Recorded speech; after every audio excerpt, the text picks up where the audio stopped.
آج ہم ایک بڑے دلچسپ موضوع پر بات کر رہے ہیں۔ بر صغیر پاک و ہند میں سیرت نبوی پر جو کام ہوا ہے اس کی تاریخ۔ ہمارے پاس کچھ ماخذ ہیں، دیکھتے ہیں وہ کیا بتاتے ہیں۔ جی بالکل۔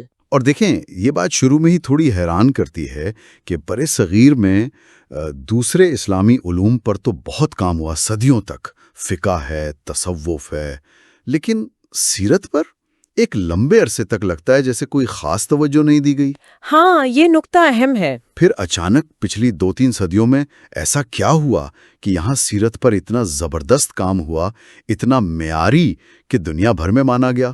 تو آئیے اس سفر کو ذرا سمجھنے کی کوشش کرتے ہیں۔ جی، یہ واقعی ایک غور طلب پہلو ہے۔ بر صغیر کی علمی تاریخ کا یہ ایک منفرد باب ہے۔ شروع میں وہ گہرائی نظر نہیں آتی، لیکن پھر ایک وقت آیا کہ یہاں کے علماء، مفکرین نے اس میدان میں وہ کام کیا کہ بس۔ بالکل۔ تو ان ماخذوں کی روشنی میں دیکھتے ہیں کہ یہ تبدیلی کیسے آئی، کیا وجوہات تھیں اس کے پیچھے۔ تو شروع کہاں سے کریں؟ بالکل ابتدا میں جائیں، سندھ کے دور میں۔ کیا وہاں کچھ ملتا ہے ہمیں؟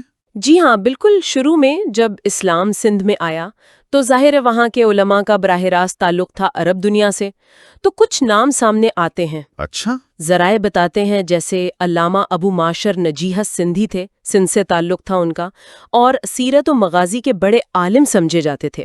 ان کی روایات بعد کی کتابوں میں ملتی ہیں۔ لیکن افسوس یہ ہے کہ ان کی اپنی کوئی لکھی ہوئی کتاب آج ہم تک نہیں پہنچی، وہ اصل شکل میں موجود نہیں۔ اسی طرح ایک اور بہت بڑے نام امام اوزائی، جو فقیہ بھی تھے، محدث بھی، ان کا اصل کام تو شام میں ہوا، لیکن کچھ روایات کہتی ہیں کہ ان کا خاندان بھی اصل میں سندھ سے ہی گیا تھا۔ اچھا۔ تو مطلب شروع میں رابطے تھے، کچھ نہ کچھ کام ہو رہا تھا، لیکن شاید وہ تسلسل نہیں بن پایا جو بننا چاہیے تھا۔ تو یہ جو ابتدائی کام تھا یہ آگے کیوں نہیں بڑھا؟ سندھ کے بعد ایک لمبا خلاصہ نظر آتا ہے، جبکہ اسی دور میں آپ دیکھیں دہلی سلطنت ہے، پھر مغل دور شروع ہوتا ہے، فقہ پر، منطق پر، شاعری، ادب، ان سب پر تو خوب کام ہو رہا تھا۔ جی بالکل۔ تو سیرت پر یہ خاموشی کیوں رہی؟ ہاں، یہی اصل سوال ہے جو اس پوری تاریخ کو سمجھنے میں مدد دیتا ہے۔ اس کی وجہ اس وقت کے تعلیمی نظام اور جو علمی ترجیحات تھیں اس میں ہے۔ اچھا۔ جو نظام تعلیم یہاں آیا وسطی ایشیا سے، افغانستان سے، اس میں زور زیادہ تھا منطق پر، یعنی لاجک، فلسفہ اور عربی ادب، خاص طور پر لفاظی صنائع بدائع یعنی ریٹورک وغیرہ۔ جو بنیادی دینی علوم تھے جیسے قرآن کی تفسیر، حدیث اور سیرت، وہ نصاب کا مرکزی حصہ نہیں تھے، ان کی حیثیت ثانوی تھی، یعنی کور سبجیکٹس نہیں تھے۔ بالکل، آپ یہ کہہ سکتی ہیں۔ اور اس دور میں حدیث کے علم سے جو عمومی آپ کہیں بے اعتنائی تھی، اس کا اندازہ ایک واقعے سے ہوتا ہے، بڑا دلچسپ بھی ہے اور افسوسناک بھی۔ وہ کیا؟ ایک سلطان کے دربار میں بحث چھڑ گئی کہ سماع یعنی قوالی سننا جائز ہے یا نہیں، تو ایک بڑے عالم صاحب نے اس کے حق میں ایک حدیث پیش کر دی۔ اچھا۔ بعد میں جب تحقیق کی گئی تو پتہ چلا کہ نہ اس حدیث کا متن کہیں ملتا ہے، نہ اس کی سند کا کوئی اتا پتہ ہے۔ ارے! تو اس سے اندازہ ہوتا ہے کہ حدیث جو کہ سیرت کا بنیادی ماخذ ہے، اس سے کتنی دوری ہو چکی تھی۔ صحیح۔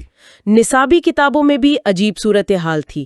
اصل متن کو سمجھنے کے بجائے غیر ضروری قسم کی لسانی بحثیں ہوتی تھیں۔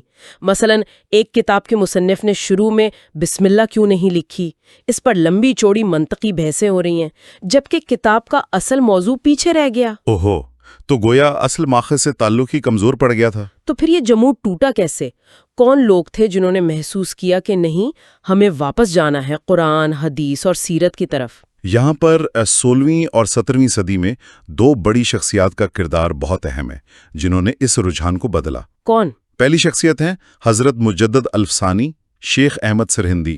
اچھا، ان کا دور وہ تھا جب اکبر بادشاہ کے دین الہی اور اس طرح کے نظریات سے اسلام کی جو بنیادی تعلیمات تھیں وہ دھندلا رہی تھیں۔ جی۔ تو حضرت مجدد نے بہت شدت کے ساتھ نبوت کے مقام و مرتبے پر اور شریعت کی بالادستی پر زور دیا۔ انہوں نے براہ راست سیرت پر تو کوئی کتاب نہیں لکھی، لیکن ان کے جو مکتوبات ہیں ان کی پوری تحریک کا مرکز ہی اتباع سنت اور مقام نبوت کا تحفظ تھا۔ ان کا ایک مشہور قول بھی ہے جو ان کی فکر کی سمت بتاتا ہے: ما را بکلام محمد عربی صلی اللہ علیہ وآلہ وسلم کا است نہ بکلام محی الدین ابن عربی، یعنی ہمیں محمد عربی صلی اللہ علیہ وآلہ وسلم کے کلام یعنی حدیث اور سنت سے کام ہے، نہ کہ ابن عربی کے کلام سے یعنی فلسفیانہ اور صوفیانہ بحثوں سے۔ تو یہ ایک طرح سے علمی ترجیحات کو درست کرنے کا اعلان تھا۔ زبردست۔ اور دوسری شخصیت، اور شاید حدیث اور سیرت کے حوالے سے سب سے نمایاں نام، وہ ہیں شیخ عبدالحق محدث دہلوی۔ اچھا، ان کا نام تو بہت سنا ہے۔ جی ہاں، انہیں بجا طور پر ہندوستان میں علم حدیث اور علم سیرت کا مجدد کہا جاتا ہے۔ ریوائیول کیا انہوں نے۔ یہ وہ پہلے عالم تھے جنہوں نے حدیث کی مشہور کتاب مشکات المصابیح کو یہاں ہندوستان میں متعارف کرایا۔ مشکات؟ جی، اسے اپنے درس میں شامل کیا، اور پھر کمال یہ کہ اس کی دو بڑی تفصیلی شرحیں لکھیں، ایک عربی میں لمعات التنقیح اور دوسری فارسی میں اشاعت اللمعات۔ یہ دونوں آج تک مستند مانی جاتی ہیں۔ واہ، یعنی حدیث پر تو انہوں نے بنیاد رکھ دی۔ کیا سیرت کے میدان میں بھی ان کا ایسا ہی کوئی بڑا کام ہے؟ جی ہاں، بالکل، یہی تو ان کی عظمت ہے۔ شیخ عبدالحق نے فارسی زبان میں مدارج النبوت کے نام سے ایک بہت ضخیم اور جامع کتاب لکھی۔ مدارج النبوت؟ جی، اور یہ کہنا غلط نہیں ہوگا کہ یہ بر صغیر میں لکھی جانے والی سیرت پر پہلی باقاعدہ مفصل اور مستند کتاب تھی۔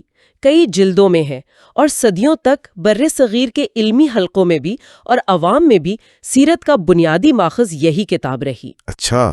اس میں انہوں نے صرف واقعات ہی نہیں لکھے، بلکہ شمائل، خصائص، فضائل نبوی صلی اللہ علیہ وآلہ وسلم، ان سب پر تفصیل سے لکھا، اور پھر مدینہ منورہ سے جو ان کو عشق تھا اس کے اظہار میں انہوں نے ایک اور کتاب لکھی، جذب القلوب الی دیار المحبوب۔ کیا بات ہے! اس میں مدینہ کی تاریخ اور فضائل تو ہیں ہی، ساتھ ساتھ سیرت کے واقعات بھی آگے ہیں۔ تو شیخ عبدالحق کا کام صرف ایک کتاب لکھنا نہیں تھا، انہوں نے گویا ایک پوری روایت قائم کی، ایک مضبوط بنیاد رکھی حدیث اور سیرت کے علم کی، جس پر پھر آگے کام ہوا۔ تو شیخ عبدالحق نے جو یہ مضبوط بنیاد رکھی، اس پر پھر آگے کس نے کام کیا؟ کس نے اس روایت کو سنبھالا؟ 18ویں صدی میں پھر اس سلسلے کی سب سے اہم کڑی ہمیں نظر آتے ہیں شاہ ولی اللہ محدث دہلوی۔ شاہ ولی اللہ جی، انہوں نے شیخ عبدالحق کے کام کو نہ صرف آگے بڑھایا بلکہ اس میں مزید وسعت اور گہرائی پیدا کی۔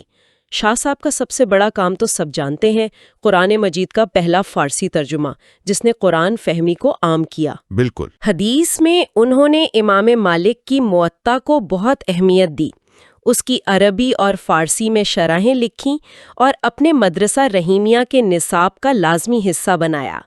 اس سے حدیث پڑھنے پڑھانے کا ذوق بہت عام ہوا۔ اور جہاں تک سیرت کی بات ہے تو انہوں نے ایک بہت مشہور سیرت نگار تھے اندلس کے، ابن سید الناس، ان کی ایک بڑی کتاب تھی عیون الآثر۔ شاہ صاحب نے پہلے اس کا خلاصہ کیا عربی میں درر فی اختصار المغازی والسیر کے نام سے، اچھا، اور پھر اس کا مزید اختصار کیا فارسی میں سرور المحزون کے عنوان سے۔ اور یہ جو سرور المحزون ہے نا، یہ گویا سیرت کی پہلی باقاعدہ درسی کتاب، ایک ٹیکسٹ بک بن گئی جسے مدارس میں پڑھایا جانے لگا۔ واہ، یعنی سیرت کو باقاعدہ نصاب کا حصہ بنانے کی طرف یہ ایک بڑا قدم تھا۔ جی بالکل، انہوں نے سیرت کو علمی ڈسکورس کا حصہ بنایا۔ لیکن یہ سارا کام تو فارسی میں ہو رہا تھا، جو اس وقت علمی زبان تھی۔ عوام کی زبان تو بدل رہی تھی، اردو سامنے آ رہی تھی، تو یہ علم عوام تک اردو میں کیسے پہنچا؟ اردو میں سیرت نگاری کب شروع ہوئی؟ ہاں، یہ بھی ایک بڑا دلچسپ مرحلہ ہے۔ اردو میں سیرت پر کام کا جو آغاز ہے نا، وہ عوامی سطح پر منظوم کلام سے ہوا، یعنی شاعری سے۔ اچھا، نظم میں؟ جی، سینکڑوں کی تعداد میں میلاد نامے، معراج نامے، وفات نامے، شمائل نامے، نور نامے لکھے گئے، زیادہ تر مثنوی کی شکل میں۔ یہ چھوٹے چھوٹے کتابچے ہوتے تھے جو عوام میں بہت مقبول ہوئے۔ ہاں، میں نے دیکھے کچھ پرانے نسخے۔ بالکل، انہوں نے نبی کریم صلی اللہ علیہ وآلہ وسلم سے محبت اور عقیدت کو زندہ رکھنے میں، پھیلانے میں بڑا کردار ادا کیا۔ صحیح۔ جہاں تک اردو نثر کی بات ہے، یعنی پروز میں، تو اس میں پہلی باقاعدہ جامع اور مستند سیرت کی کتاب جو مانی جاتی ہے وہ غالباً قاضی بدر الدولہ تھے حیدرآباد کے۔ ان کی کتاب ہے سیر البدر فی آثار البدر، یہ 1839 میں شائع ہوئی۔ اچھا، 1839۔ جی، 2 جلدوں میں تھی اور مستند ماخذ پر مبنی تھی، لیکن ایک اور کتاب کا ذکر یہاں بہت اہم ہے اور اس کے پیچھے ایک کہانی بڑی متاثر کن ہے۔ وہ کون سی؟ وہ ہے مفتی عنایت احمد کاکوروی کی تاریخ حبیب الہ۔ اچھا۔ مفتی صاحب جو تھے وہ 1857 کی جنگ آزادی میں شامل تھے۔ انگریزوں نے انہیں گرفتار کر لیا اور سزا کے طور پر کالا پانی بھیج دیا، یعنی جزائر انڈمان۔ اوہ! وہاں قید تنہائی میں سوچیں، بغیر کسی کتاب کے، بغیر کسی حوالے کے، صرف اپنی یادداشت کے سہارے انہوں نے سیرت نبوی صلی اللہ علیہ وآلہ وسلم پر یہ پوری کتاب لکھ ڈالی۔ کیا بات ہے! صرف حافظے سے؟ جی ہاں، صرف حافظے سے۔ بعد میں جب وہ رہا ہو کے واپس آئے تب انہوں نے اصل ماخذ سے اس کی تصحیح کی، تکمیل کی۔ یہ تو ان کے علم، ان کے حافظے اور سب سے بڑھ کر ان کے عشق رسول صلی اللہ علیہ وآلہ وسلم کا ایک حیرت انگیز ثبوت ہے۔ سبحان اللہ، واقعی۔ اور اسی دور میں ایک اور اہم کام شروع ہوا۔ جو عربی اور فارسی کی بڑی مستند کتابیں تھیں نا، ان کے اردو ترجمے ہونے لگے۔ ہاں، یہ بھی ضروری تھا۔ بالکل، جیسے امام واگدی کی فتوح الشام، امام ترمذی کی شمائل ترمذی، قاضی ایاز کی شہر آفاق کتاب الشفاء بتعریف حقوق المصطفیٰ، اور خود شیخ عبدالحق کی مدارج النبوت۔ ان تراجم نے سیرت کے علم کو اردو پڑھنے والے طبقے کے لیے بہت آسان بنا دیا۔ واہ! یعنی قید و بند کی سختیاں بھی علم کے اس چراغ کو بجھا نہیں سکیں۔ یہ تو بڑی ہمت افزا بات ہے۔ اچھا، یہ تو ہو گیا مقامی سطح پر کام، لیکن پھر 19ویں صدی میں ایک نیا چیلنج آیا مغرب سے۔ کچھ مصنفین جنہیں ہم مستشرقین یا اورینٹلسٹ کہتے ہیں، انہوں نے اسلام پر اور خاص طور پر نبی کریم صلی اللہ علیہ وسلم کی ذات اقدس پر تنقیدی کتابیں لکھنا شروع کر دیں۔ جی، یہ ایک بڑا موڑ تھا۔ تو اس کا کیا رد عمل ہوا؟ کیا اس نے سیرت نگاری کو کوئی نیا رخ دیا؟ یقیناً یہ برصغیر میں سیرت نگاری کی تاریخ کا ایک فیصلہ کن موڑ ثابت ہوا، جب باہر سے، خاص طور پر مغربی مصنفین نے، جو یہ دعویٰ کرتے تھے کہ ہم تحقیقی انداز اپنا رہے ہیں، اسلام پر اور بانی اسلام صلی اللہ علیہ وآلہ وسلم پر اعتراضات شروع کیے، تو اس نے یہاں کے مسلمان علماء اور دانشوروں کو ایک نئے انداز میں سوچنے پر، لکھنے پر مجبور کیا۔ اور اس سلسلے میں جس کتاب نے سب سے زیادہ ہلچل مچائی وہ تھی سر ولیم میور کی لائف آف محمد۔ میور یہاں ہندوستان میں انگریز حکومت کے ایک بڑے افسر تھے۔ 4 جلدوں میں کتاب لکھی۔ 4 جلدیں؟ جی، اور دعویٰ یہ کیا کہ یہ اسلامی ماخذ پر مبنی ہے، لیکن اس میں جگہ جگہ شکوک و شبہات پیدا کیے، نبی کریم صلی اللہ علیہ وآلہ وسلم کی ذات پر، تعلیمات پر شدید تنقید کی۔ تو اس چیلنج کا جو سب سے منظم اور بڑے پیمانے پر جواب دینے کی کوشش کی وہ کی سر سید احمد خان نے۔ سر سید نے؟ اچھا۔ جی، وہ ولیم میور کی کتاب سے اتنے زیادہ آپ کہیں متاثر ہوئے یا مشتعل ہوئے کہ انہوں نے فیصلہ کیا کہ اس کا جواب لکھنا ہے، اور جواب بھی اسی تحقیقی انداز میں لکھنا ہے جسے مغرب میں علمی سمجھا جاتا ہے۔ اور کمال یہ ہے کہ وہ اس مقصد کے لیے خاص طور پر انگلستان گئے، لندن گئے، کیونکہ ان کا خیال تھا کہ جواب کے لیے جن پرانی کتابوں کا یورپی تحقیقات کا حوالہ دینا ضروری ہے وہ ہندوستان میں نہیں ملیں گی۔ انہوں نے وہاں India office library, British museum, وہاں کی لائبریریوں میں تحقیق کی۔ آسان کام نہیں تھا، شدید مالی مشکلات آئیں، یہاں تک کہ اپنی ذاتی جائیداد بیچنی پڑی، لیکن انہوں نے ہمت نہیں ہاری۔ یہ تو بہت بڑی قربانی اور عزم کی بات ہے۔ صرف ایک کتاب کا جواب لکھنے کے لیے اتنی محنت و وسائل خرچ کرنا۔ تو سر سید کی جو کتاب تھی خطبات احمدیہ، اس میں کیا خاص بات تھی؟ جی، خطبات احمدیہ کے نام سے لکھی، بعد میں انگریزی میں بھی چھپی، essays on the life of Muhammad کے نام سے۔ اس کی خاص بات یہ تھی کہ انہوں نے پہلی بار مستشرقین کے جو اعتراضات تھے نا، ان کا جواب دینے کے لیے انہی کے اصول استعمال کیے، تاریخی شواہد، عقلی دلائل۔ اچھا، انہی کا میتھڈالوجی۔ بالکل۔ انہوں نے ولیم میور کے ان دعووں کو رد کرنے کی کوشش کی جو تاریخ سے، آثار سے متعلق تھے، مثلاً قریش کا بنو اسماعیل سے نسلی تعلق ہے یا نہیں، خانہ کعبہ کتنا قدیم ہے، بائبل میں جو فاران کی پہاڑیوں کا ذکر ہے وہ مکہ کے قریب ہیں یا نہیں۔ اور ایک اور اہم کام جو سر سید نے شروع کیا وہ تھا سیرت کے جو ماخذ ہیں، جو روایات ہیں، ان پر تنقیدی بحث، جسے آج کل سورس کرٹیسزم کہتے ہیں، کہ کون سی روایت تاریخی طور پر زیادہ مضبوط ہے، کون سی کمزور۔ یہ ایک نئی چیز تھی. یہ تو بالکل نیا اپروچ تھا. جی، لیکن افسوس یہ ہے کہ وسائل کی کمی تھی اور بھی بہت سی مصروفیات تھیں ان کی، تو وہ ولیم میور کی کتاب کی صرف پہلی جلد پر جو اعتراضات تھے انہی کا تفصیلی جواب لکھ پائے. یہ منصوبہ پورا نہیں ہو سکا. یہ افسوس کی بات ہے. ہاں، لیکن اسی زمانے میں ایک اور بہت اہم شخصیت سامنے آئی. وہ تھے سید امیر علی. سید امیر علی، جی، ان کا نام بھی بہت اہم ہے. جی، قانون دان تھے، کلکتہ ہائی کورٹ کے جج رہے، پھر لنڈن میں پریوی کاؤنسل کے رکن بھی بنے، جو اس وقت ہندوستان کے معاملات کی سب سے بڑی عدالت تھی.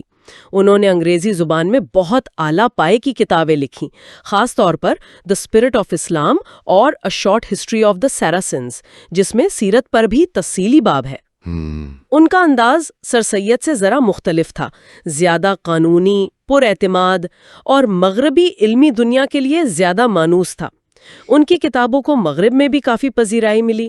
انہوں نے اسلام اور پیغمبر اسلام صلی اللہ علیہ وآلہ وسلم کی ایک مثبت، روشن خیال اور مدلل تصویر پیش کرنے کی کوشش کی. صحیح.